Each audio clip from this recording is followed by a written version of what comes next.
참 이렇게 좋았던 것 같습니다. 이제 확실히 봄이 오고 있다는 것을 느낄 수가 있었던 하루 같습니다. 계절적으로 이렇게 겨울이 가고 봄이 오듯이 또 하루속히 우리나라에 지금 이 어려운 경제 상황도 혹독한 겨울이 지나고 이제 봄이 돌아올 수 있기를 바랍니다. 여러분, 저와 여러분들이 하나님의 백성들이 부르짖어 기도할 때 그런 회복의 봄이 앞당겨질 줄로 믿습니다. 여러분, 오늘 말씀은 지난주 말씀에 이어지는 말씀입니다.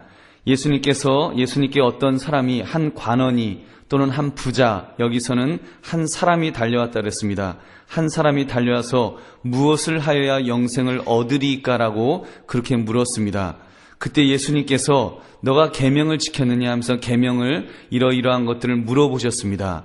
그때 이 관원이 하는 이야기가 선생님이여 내가 이것은 어려서부터 내가 다 지켰습니다. 이런 대답을 합니다. 예수님이 그 사람을 아주 사랑하셨다 그랬습니다. 사랑스러워하시면서 그에게 내리신 명령이 그러나 내게 아직도 한 가지 부족한 것이 있으니 가서 내게 있는 것을 다 팔아 가난한 자들에게 주라. 그리하면 하늘에서 보화가 내게 있으리라. 그리고 와서 나를 따르라 라고 명령하였습니다.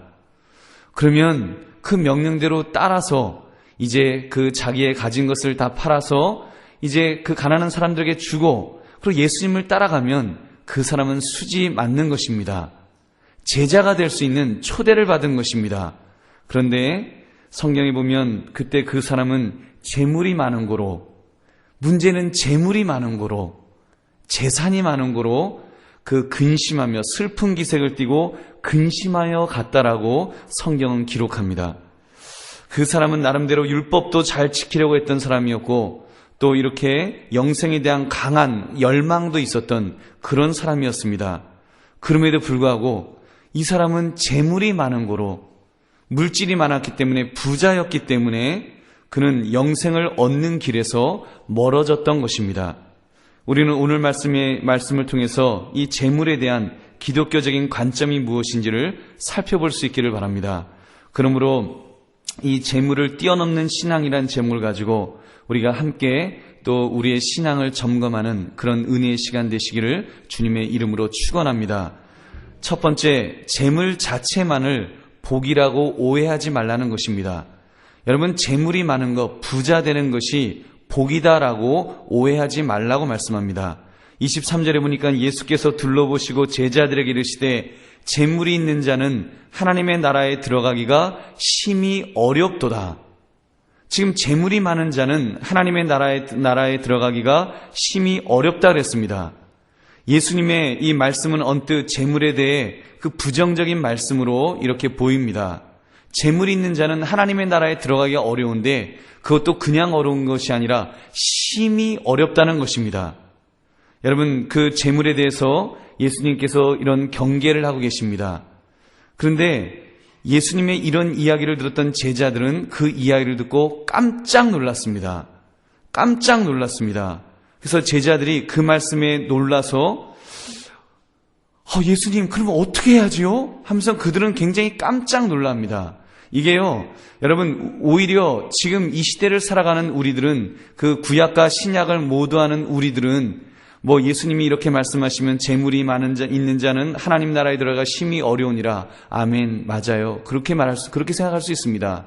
근데 제자들은 그것이 이해가 안 되었습니다. 왜 놀랬을까요? 당시 유대인들이 가지고 있었던 재물관과 예수님이 말씀하신 것이 너무나 달랐기 때문입니다. 여러분, 당시 재물관은 물질의 풍요를 대표적인 하나님의 복으로 그렇게 여겼습니다. 그래서 번영은 하나님의 축복의 표시라고 생각한 것입니다. 그 대표적인 것이 시편 37편 25절의 고백입니다. 내가 어려서부터 늙기까지 의인이 버림을 당하거나 그의 자손이 걸식함을 보지 못하였도다. 의인의 자손은 걸식함을 보지 못하였도다. 부자가 된다는 것입니다. 그래서 부자가 된 것을 보면 저 사람 그 하나님에게 복을 많이 받았구나, 이렇게 여겼던 것이 그 구약시대 구약적인 사고를 갖고 있는 유대인들의 공통적인 생각이었습니다. 근데 지금 예수님은 그렇게 재물이 많은 자는 하나님의 나라에 들어가기가 심히 어렵다라고 말씀하시니까 제자들은 깜짝 놀랐던 것입니다. 사랑하는 성도님들, 그렇게 볼 때 우리들은 어떻습니까? 혹시 우리도 여러분 이 예수님의 제자들처럼 구약적인 사고를 갖고 있는 그런 우리의 모습은 없습니까? 우리도 혹시 예수님의 이 말씀에 깜짝 놀라진 않습니까? 여러분, 오늘날도 이러한 영향이 굉장히 많이 있다고 생각합니다. 우리나라에 그 한국 교회가 부흥하면서 번영 신학이라는 것이 같이 들어왔습니다. 그래서 그 예수 믿으면 아주 복을 받는다. 그래서 큰 집 사고 또 큰 집 사면 복 받은 것이고 큰 교회 되면 복 받은 것이고 무조건 크게 되면 복 받은 것이다라고 하는 그런 생각을 가지게 되었습니다. 그래서 여러분, 그런 사고로 본다면 지금 만약에 우리가 그런 사고의 번영 신학에 우리가 젖어 있다면 예수님의 이 말씀을 들으면 어떻게 해야지라는 말씀이 나올 것입니다. 그래도 우리 이 한강교회가 있는 위치는 이 말씀이 별로 놀라지 않겠지만 아마 저쪽 강남에 있는 그 S교회 같은 그런 교회에서 이 말씀을 전하면은 재물이 있는 자는 하나님 나라에 들어가기가 심히 어렵도다 그러면 촤 그러면서 그분들은 가슴이 덜컥 내려앉는 그럴 것입니다. 여러분, 근데 물론 전혀 틀린 말은 아니지요. 우리가 예수님 잘 믿으면 물질의 복을 받을 수 있습니다. 근데 그 속에 과정에 대한 어떻게 돈을 벌었는가에 대한 깊은 성찰이 있어야 할 줄로 믿습니다. 개같이 벌어도 좋다. 개같이 벌어도 정승같이 쓸 수 있으면 된다라는 생각이 혹시 우리가 그런 것에 이렇게 영향을 받고 있지는 않습니까? 심지어 죄를 지어도 좋다. 남에게 피눈물이 나게 해도 괜찮다. 나만 돈을 많이 벌면 된다라는 생각을 한다면 그것은 잘못된 생각입니다. 재물을 쓰는 것도 중요하지만 잘 벌어야 합니다. 정직하게 벌어야 합니다. 바르게 벌어야 합니다. 그리고 또 바르게 쓸 줄 알아야 합니다. 만약 그러한 과정에 대한 성찰이 없다면 그것은 잘못된 것입니다. 제가 이런 한 예를 한번 드려보겠습니다. 만약에 여러분이 작년에 집을 사셨는데 그 집이 올해 갑자기 100배가 뛰어가지고 100배가 올랐다. 그러면 아마 여러분들 난리가 날 거예요. 하나님이 복을 주셔서 할렐루야, 놀렐루야 그러면서 난리가 나서 그분 아마 붕붕붕 떠다니실 것입니다. 그렇잖아요. 집 한 채 1억 하는데 100배가 됐으면 100억인데 여러분 어떠십니까? 만약에 100배를 벌었다면 여러분 그렇게 막 기뻐서 어쩔 줄 몰라만 하시겠습니까? 저도 기독교인의 사고방식이라면 배려가 있어야 됩니다. 내가 1년 만에 100배를 벌였으면 그 집 한 사람은요 지금 피를 토하고 있을 것입니다. 그렇잖아요. 1억에 팔았는데 그 집이 100억 됐으면 그 사람은 피를 왈칵왈칵 토하면서 그러고 있을 것입니다. 여러분, 그거는요 엄밀한 의미에서는 정말 하나님이 주시는 복이기에 앞서서 그것은 이 사회가 잘못된 자본주의 사회에서 발생하는 구조학의 결과일 것입니다. 여러분, 어떻게 하나님이 좋으신 하나님이신데 한 사람은 피를 토하게 하는 그런 일을 하나님께서 만드시겠습니까? 여러분, 그렇게 볼 때 재물도 좋지만 그 재물을 어떻게 벌었는지 그리고 어떻게 써야 할지에 대해서 우리가 깊이 생각할 수 있는 그 배려가 있어야 할 줄로 믿습니다. 요즘 세상 사람들 그러지 않습니까? 노블리스 오블리제라고 이제는 있는 사람은 가진 사람이기 때문에 그만큼 책임에 대해서 다른 사람에 대해서 더 많이 책임을 져야 한다는 그 사상이 여러분 믿지 않는 사람들에게도 있습니다. 그렇다면 적어도 우리 예수 믿는 사람이라고 한다면 무조건 그냥 내가 그 돈 많이 벌었다는 것 그것만으로 내가 이렇게 정말 복 많이 받았다라고 그렇게 생각하는 여러분 그 사고에서는 우리가 조금 벗어날 수 있어야 될 줄로 믿습니다. 여러분, 재물에 대해서 어떤 사고방식을 가지고 있습니까?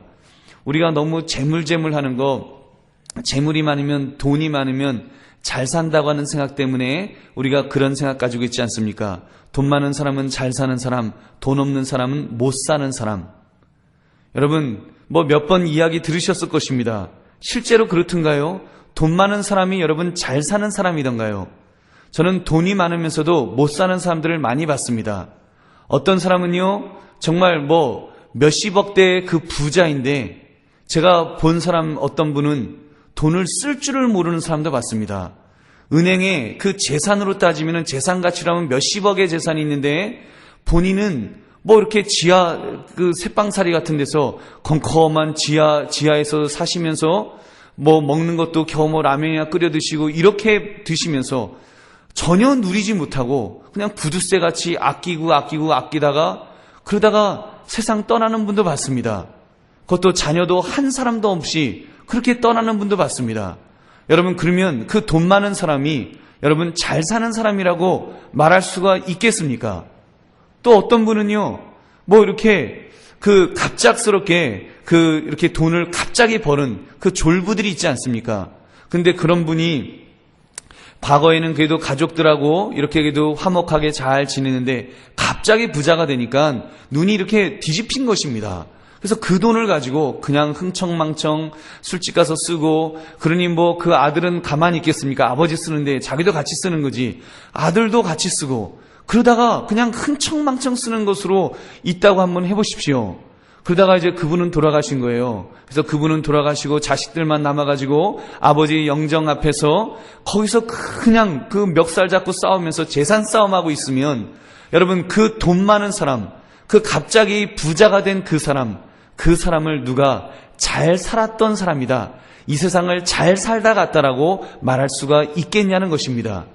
여러분, 그런 면에서 우리가 재물이 많다고 해서 잘 사는 것 아니라는 것입니다. 여러분, 우리는 분명히 생각해야 합니다. 반면에 돈은 많지 않지만 잘 사는 사람들이 얼마나 많은지 모릅니다.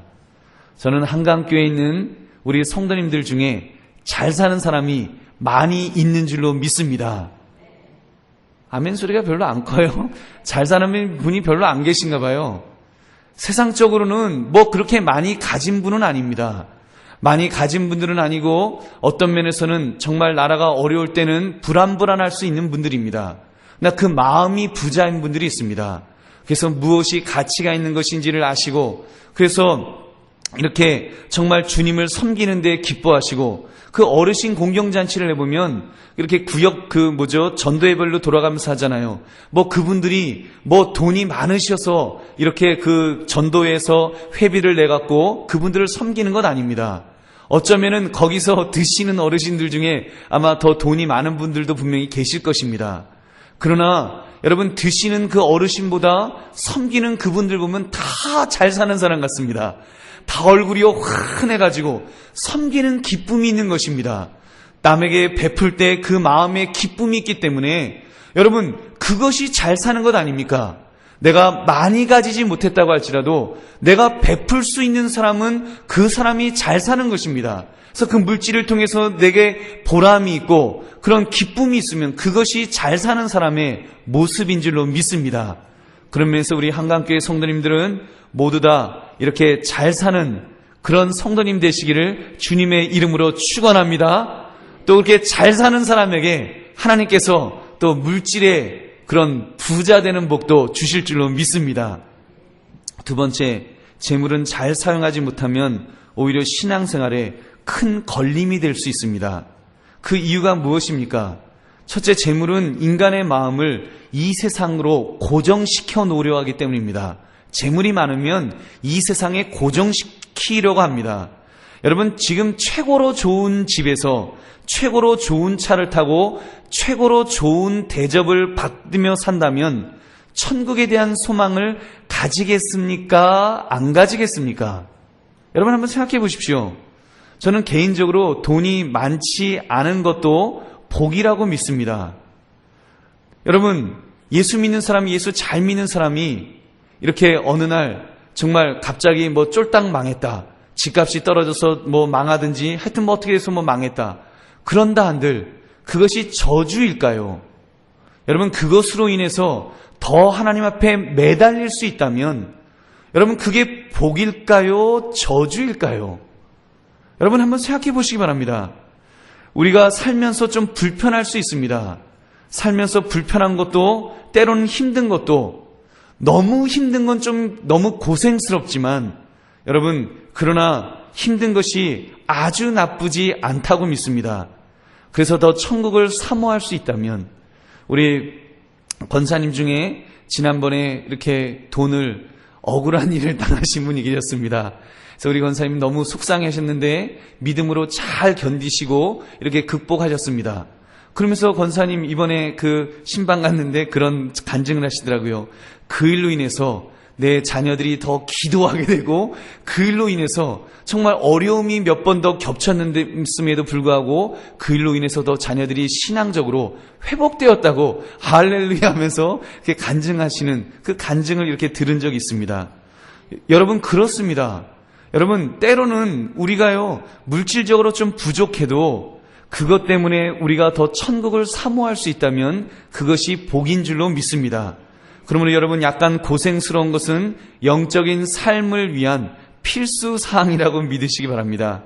우리를 가리켜 나그네라고 하였습니다. 우리는 본향을 향해 가는 나그네입니다. 나그네란 고달픈 인생일까요? 아니면 안락한 인생일까요? 요즘 나그네는 별로 고생이 없을 것 같아요. 돈만 많으면 요즘 나그네는 육성 호텔에서 리무진 차 타고 이렇게 자가용 비행기 타고 그리고 나그네로 다니면 그것도 살만할 것 같습니다만 여러분 그러나 보통은 우리 나그네 삶이라고 하는 것은 본향 집에 가면 이제 고생 끝이다라는 거 하는 그 기대감을 가지고 사는 것 아닙니까? 그렇게 놓고 볼 때 우리가 너무 좋은 집, 너무 좋은 차, 너무 좋은 생활은 우리를 영적으로 무디게 만들 수 있다는 것입니다. 오히려 천국을 거부하고 이 땅에 안주하고 싶은 마음이 생기게 된다는 것입니다. 그래서 우리가 재물은 인간의 마음을 이 세상에 고정시키려 한다는 것을 생각하시면서 우리가 또 물질에 대해서 좀 경계하는 마음을 가질 수 있기를 바랍니다. 또 한 가지는 재물은 사람을 모든 것에 대해서 값으로 매기려고 합니다. 모든 것을 돈으로 다 이렇게 계산하려고 한다는 것입니다. 재물이 많다 보면 모 눈에는 뭐밖에 이제 안 보이는 것입니다. 돈이 많으니까. 그래서 갑자기 이제 돈이 많아지면 소위 돈 가지고 뭐뭐뭐 한다고도 말하잖아요. 돈 가지고 뭐뭐뭐뭐 하는 사람, 그런 사람들 보면 그 무슨 말을 해도 뭐라고 말합니까? 얼마야? 얼마면 돼? 여러분 돈 많은 분 중에 그렇게 말씀하시는 분들이 있습니다. 여러분 그게 얼마나 저급한 것입니까? 자기가 뛰어가다가 어떤 사람하고 꽝 하고 부딪혔어요. 그래서 그 사람이 넘어져갖고 가방이 찢어지고 좀 다쳤습니다. 그럴 때 여러분 우리가 인간이라면 뭐라고 말을 해야 될까요? 아유 죄송합니다. 많이 다치셨어요? 이래야 될 것입니다. 근데 여러분 돈이 막 많아갖고 그 돈이 너무 많아서 모든 것을 그 값으로 생각하는 사람들은 그땐 미안하다는 소리 안 합니다. 그리고는 오히려 인상 탁 찡그리겠죠. 그럼 이제, 사람이 어쩌면 이렇게 눈을 어디다 달고 다녀요? 이제 다친 사람이 그럴 거 아닙니까? 그럼 그 사람 분명히 그렇게 말할 겁니다. 얼마면 돼? 여러분, 그것 때문에 막 싸움 크게 나는 거 여러분 보지 않습니까? 근데 그 사람이 왜 얼마면 돼? 라는 소리가 나올까요? 또 그만큼 세상이 이 돈으로 되면 되니까. 심지어 아름다운 여자가 이렇게 있는데 그 여자에게 프로포즈 한다면 어떻게 프로포즈 해야 되겠습니까? 사랑합니다. 내가 당신을 사랑합니다. 이래야 되지 않겠습니까? 근데 얼마면 돼? 라고 했다가는 딱이 맞는 겁니다. 여러분 얼마면 돼? 근데 사실 돈 많은 사람이 얼마면 돼라고 말하는 거는 얼마면 돼라고 하면 그게 통하니까 여러분 그런 통하는 데가 있으니까 그런 파렴치한 행동도 하는 것입니다. 여러분 그러니 그런 사람이 천국에 대한 기대를 하겠습니까? 여러분 우리가 물질이 많은 것 좋습니다. 그러나 그 물질이 내 마음을 빼앗고 있다면 내 마음이 그 물질 때문에 재물 때문에 빼앗겨 있다면 분명히 내 자신을 경계해야 됩니다. 그런 사람이 여러분 천국에 대한 기대가 있겠습니까? 아마 천국 가셔야 됩니다. 그러면 그럴 거예요. 천국 그거 얼마면 돼? 얼마면 갈 수 있어? 여러분 그러지 않겠습니까? 아니면 더 돈 많은 사람은 그러겠죠. 그 천국 내가 하나 만들지 내가 천국보다 더 좋은 것 하나 내가 아예 신도시 하나 건설하지. 여러분 그럴지도 모를 것입니다. 여러분 예수님께서 25절 이렇게 말씀하십니다. 낙타가 바늘기로 나가는 것이 부자가 하나님의 나라에 들어가는 것보다 쉬우니라. 낙타가 바늘기로 나간다는 말은 당시에 가장 힘들고 어려운 것을 나타낼 때 썼던 격언이었습니다. 여러분 사랑하는 성도님들, 그런 면에서 재물에 대한 나의 인식을 점검해 보시다. 나는 재물이 이 세상에서 가장 귀한 것이라고 하는 그런 생각을 혹시 가지고 있지는 않습니까? 아니, 행동으로라도 그렇게 행동하고 있지는 않습니까?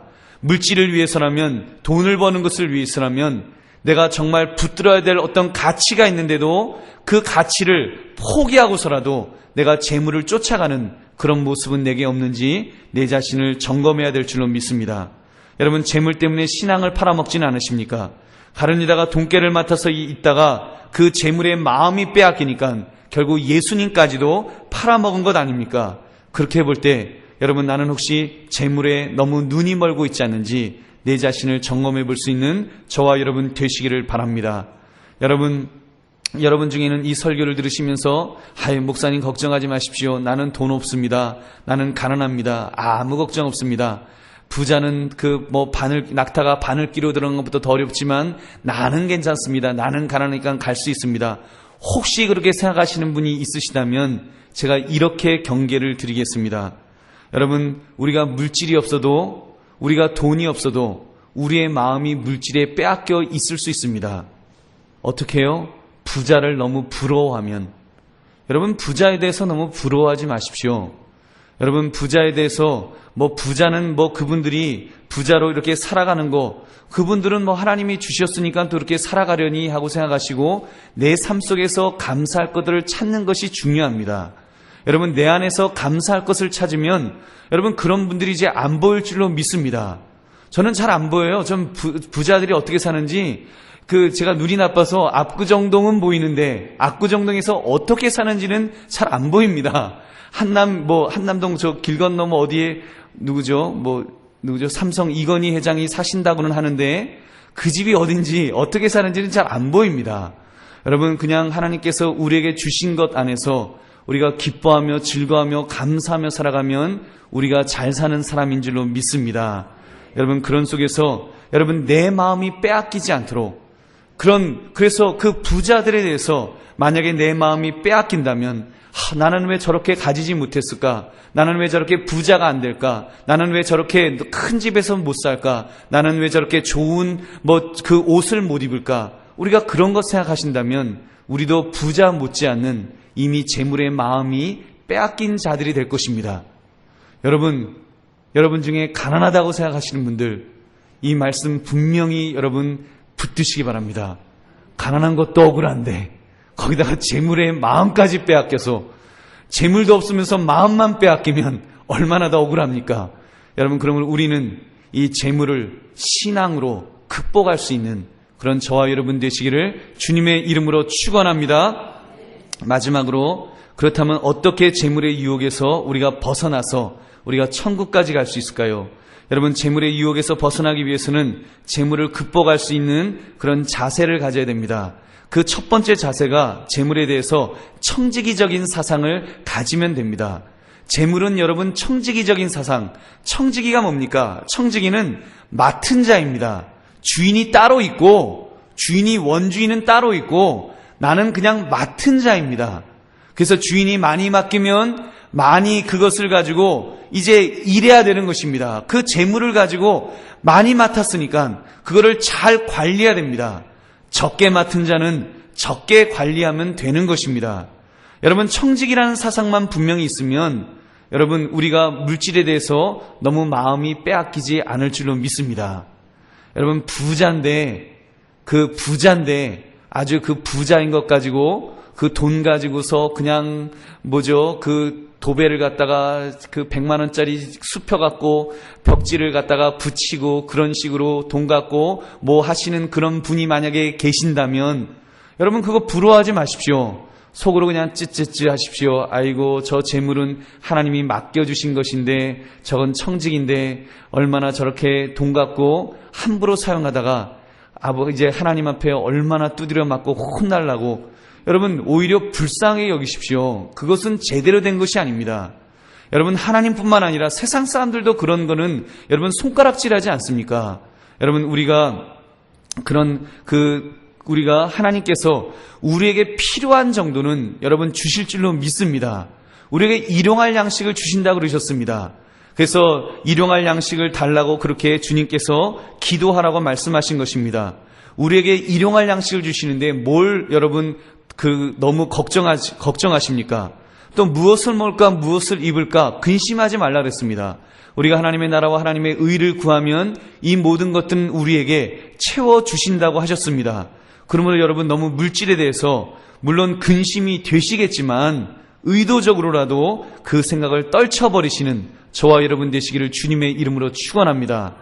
저는 청지기적인 재물에 대해서 청지기적인 생각을 하면서 그 노후에 대해서 좀 이렇게 좀 걱정한 적이 있었습니다. 그래서 노후 그거 어떻게 하나 20년 벌어가지고 70까지 벌어도 20년 정도 벌어야 되는데 20년 조금 넘게 벌었는데 그거 벌어서 90까지 살려면 그럼 20년 그거 일 안 하고 그 먹고 살려면 도대체 돈을 얼마나 많이 벌어야 됩니까? 걱정이 돼갖고 그렇다고 목사가 눈이 뻘개가지고 돈에 눈이 멀어서 눈이 시뻘개갖고 돈만 모으려고 하면 그것도 덕이 안 될 것 같고 좀 걱정이 됐습니다.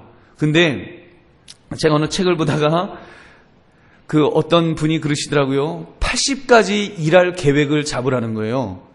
제가 70까지 일할 계획을 잡다가 그래서 80까지 걱정하지 마십시오. 한강교회에서는 정년 은퇴 때 은퇴할 것입니다. 더 빨리 해야 될 형편이면 빨리라도 해야 되겠죠. 여러분 하여튼 교회가 필요한 만큼 사역할 것입니다. 근데 아무튼 그 이후의 인생을 하나 더 생각하라는 것입니다. 그래서 저도 그 생각을 하니까 마음이 놓이더라고요. 여러분 한번 생각해 보십시오. 80까지 일하겠다. 뭐를 하든지 80까지 일하겠다고 생각하시면 별 걱정 안 되실 것입니다. 하나님이 건강 주셔서 80까지 일할 수 있도록 하시면 80까지 일하고 끽하고 살아봤자 90까지 뿐이 더 살겠습니까? 그러면 30년 벌어서 10년이야 못 살겠습니까? 그렇잖아요. 그리고 몸이 약해지거나 그래서 그 안에 죽으면 일하다가 죽으니까 그러면 또 하늘나라 가면 되고 여러분 얼마나 좋습니까? 여러분 우리 좋게 생각하시고 여러분 너무 물질에 너무 연연해하지 마시고 하나님께서 우리에게 살아있는 동안에는 일용할 양식을 주신다는 것을 믿으시고 살아가시는 저와 여러분 되시기를 주님의 이름으로 축원합니다. 그리고 그 이상의 것에 대해서는 청지기적인 생각을 가지시면 됩니다. 하나님이 많이 주셨다고 해서 내가 이제는 부자가 됐어 그러고는 목에 힘주고 그러면 하나님이 그 다음에는 여러분 콱 하고 사랑하는 자식이면 이따만한 몽둥이로 때리실 것이고 빼앗아 가실 수도 있을 것이고 여러분 아니면 그것이 오히려 저주가 되어서 그것 때문에 하나님을 멀리하게 되는 그런 저주가 될 것입니다. 여러분 우리가 하나님이 우리에게 많이 주시면 이것은 나에게 책임을 많이 맡기셨다고 그렇게 생각하시고 겸손하게 그러실수록 더 겸손하게 더 낮아져서 그 물질을 가지고 섬기시면 되는 줄로 믿습니다. 그래도 돈이 좋으신 분들은 하나님 앞에 기도하십시오. 하나님 기왕 내 인생에서 재물의 은사를 주셔서 좀 그 재물 가지고 많은 사람을 먹여 살리게 해달라고 기도하시기 바랍니다. 여러분께서 정말 또 우리 중에는 그런 삶도 필요할 줄로 믿습니다. 우리 예수 믿는 사람으로서 또 하나님을 잘 섬기는 사람으로서 믿음 좋은 성도로서 또 물질의 은사도 있어서 100명, 1000명, 10,000명을 먹여 살리는 그런 재력가도 우리 중에 나타나기를 주님의 이름으로 축원합니다. 그거 가지고 잘 사용하시는 그런 우리 성도들 되시기를 여러분 우리가 또 위에서 기도할 수 있기를 바랍니다. 그리고 또 하나는 구원은 값으로 얻는 것이 아닌 은혜로 얻는 것이기 때문에 재물이 없다고 여러분 너무 걱정하지 마시기 바랍니다. 여러분 구원은 은혜로 얻는 것입니다. 물질로 얻는 것이 아닙니다. 26절 27절에 제자들이 매우 놀라 서로 말하되 그런즉 누가 구원을 얻을 수 있는가? 돈이 많은 부자도 천국에 못 들어가면 그러면 누가 구원을 얻을 수 있는가? 예수께서 그들을 보시며 이르시되 사람으로는 할 수 없으되 하나님으로는 그렇지 아니하니 하나님으로서는 다 하실 수 있느니라. 여러분 믿으십니까? 여러분 하나님으로는 다 하실 수 있습니다. 여러분 이 말씀은 부자이든지 가난한 자이든지 하나님께서는 다 하실 수 있다는 것입니다. 우리가 구원받기 위해서 할 수 있는 일은 아무것도 없습니다. 우리의 죄값으로 인해서 우리는 죽어 마땅한 자들입니다. 이 죄값을 하나님의 아들이 대신 죽어주심으로 값을 치루어 주셨습니다. 그 값을 무엇으로 되갚게 했습니까? 여러분, 우리가 되갚을 수 있는 것은 아무것도 없습니다. 그것은 엄청난 빚입니다. 우리가 그냥 빚을 진 것입니다. 아무리 우리가 물질이 있다고 한들 그 물질을 가지고 이 하나님 아들의 값을 대신 치루어 드릴 수는 없는 것입니다. 그러므로 우리가 할 일은 그 구원이 하나님의 은혜를 주셨다는 것을 인정하고 감사하는 것입니다. 그리고 그 하나님께 영광을 돌리는 것뿐입니다. 이것이 우리가 할 수 있는 전부인 줄로 믿습니다. 그러므로 여러분, 우리가 너무 재물에 연연하지 맙시다. 재물로 내 인생을 살 수 있을 것이라고 착각하지 마시기 바랍니다. 영생을 또는 내가 신앙생활 잘하는데 재물이 없어서 내가 정말 신앙생활 제대로 못한다. 여러분, 그렇게 생각하지 마시기 바랍니다. 하나님이 나에게도 물질 많이 주시면, 우리 집이 이제 내 집 마련만 하면, 직장만 이제 승진하면 내가 그때부터는 신앙생활 잘하겠다고 여러분 착각하지 마시기 바랍니다. 그렇지 않습니다. 그는 여러분의 신앙생활과 아무런 관계가 없습니다. 오히려 재물이 많아지면 많아질수록 오히려 하나님을 섬기는 데는 여러분 더 위험할 수 있습니다. 오히려 경계해야 될 부분입니다. 여러분, 내가 많이 없는 것 때문에, 가지지 못한 것 때문에 낙심하지 마시고 오히려 내가 주님 앞에 더 가까이 나갈 수 있고 오히려 천국에 대한 소망을 증폭시킬 수 있다고 하는 그 은혜도 생각해 볼 수 있기를 바랍니다. 여러분, 재물은 이 땅을 살아가는데 덜 불편하라고 주신 도구입니다. 그리고 우리는 그 이상의 것을 추구하는 인생임을 생각하면 되는 것입니다. 물론 우리가 어려우면, 재물이 없으면 불편하고 힘듭니다. 하나님 앞에 재물을 달라고 기도할 수 있습니다. 그리고 기도하십시오. 하나님께서 틀림없이 여러분에게 필요한 것들은 채워주실 줄로 믿습니다. 하나님께서 우리에게 필요한 것들, 우리에게 꼭 있어야 될 것들, 더 좋은 것들로 하나님은 분명히 우리에게 채워주실 것입니다. 여러분, 그러므로 우리는 그 물질에 대해서 너무 마음이 빼앗겨 있거나 물질을 너무 부러워하거나 부자를 너무 부러워하거나 그런 인생이 아니라 이제는 우리가 이 재물에 대한 것들을 바로 알았으니까 이제는 재물을 뛰어넘을 수 있는 그런 신앙생활을 우리가 할 수 있기를 바랍니다. 그래서 재물에 묶여 사는 인생이 아니라 재물을 뛰어넘어서 우리는 천국을 소망하면서 하나님 기뻐하시는 그런 인생을 살아가시는 저와 여러분 되시기를 주님의 이름으로 축원합니다. 우리 함께 통성으로 기도하겠습니다.